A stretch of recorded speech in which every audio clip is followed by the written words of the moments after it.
তো ঘাসগুলো ঘাসের গোড়াগুলো। আসসালামু আলাইকুম। তো আল্লাহর রহমতে আরেকটা সকাল পেলাম। আর সকালে প্রথমে কাজ আমার এগুলো পরিষ্কার করা। তো চলেন পরিষ্কারটা করি, তারপর গরু বের করতে হবে। তো দেখেন কুকুরটা তার আপন মনে ঘুমায় আছে। সেটা কুকুর থাকা তো গরু বের করার পর মানে ঘর ঢুকানোর পর কুকুরে বা থাকার একটা জায়গা হয়ে গেছে। এখানে প্রচুর ময়লা খেয়া নষ্ট করছে, তো এগুলো আর খাবে না, আবার নতুন করে খাদ দিতে হবে। তবে এই দুইটা পালায় খ্যার আছে। তো সেটটা পরিষ্কার করলাম আর গড়াতে আপনারা দেখতেন খ্যার দিলাম। তো এখন গরুগুলো বের করার পালা। তো সকালে গরুকে খ্যার দিলাম, গরু বের করলাম, সেট পরিষ্কার করলাম।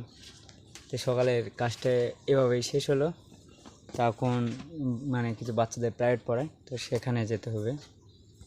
তো আমি এখন যাব আমার হচ্ছে ঘাস কাটতে, আর যে আমন ধানের বীজতলা আছে সেটা দেখতে যাব।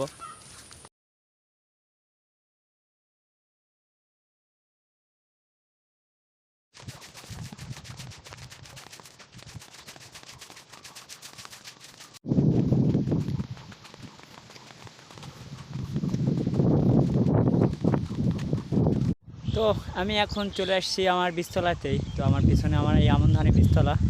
তো সেই বীজতলা এখন আপনাদের দেখানোর চেষ্টা করব।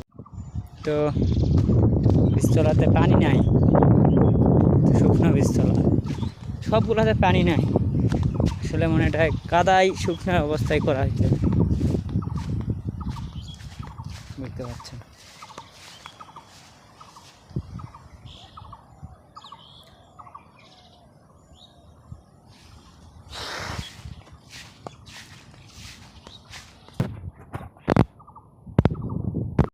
তো বীজতলাটা ঘোরা পরিদর্শন করা হয়ে গেল। তো এখন যাব আমার কাঁচা মানে ঘাস কাটতে, গরুর জন্য ঘাস কাটবো। তো আজকে ঘাস কাটবো যেগুলো লাগাইছিলাম সেগুলো।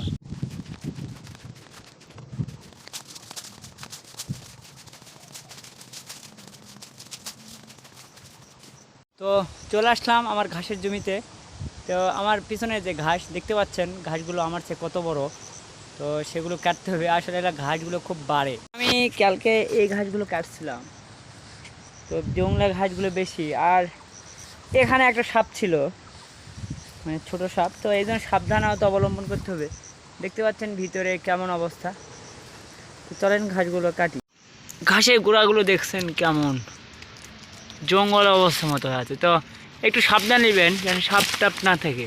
হাস হাস হাস হাস হাস।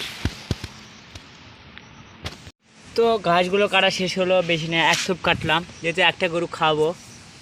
আর এই যে আসলে আমি চা করি তাই বাধাগ্রস্ত হই, কারণ পটলের একটু অংশতে এই ঘাসগুলো লাগাইছিলাম। তো এখন পটলের বানগুলো বা লতিগুলো এখানে ছড়িয়ে গেছে। তো ঘাসগুলো কাটলাম, এখন বাড়ি নিয়ে যাচ্ছি। একটা কথা বলি, আমার যারা ভিডিওগুলো দেখেন, অনেকে দেখে কিন্তু সাবস্ক্রাইব বা ফলো দেয় না। তো সমস্যা নেই, দেখিচ্ছেন, একটা লাইক দিন, কারণ আমি একজন ছোটো উদ্যোক্তা, একটা লাইক দিবেন।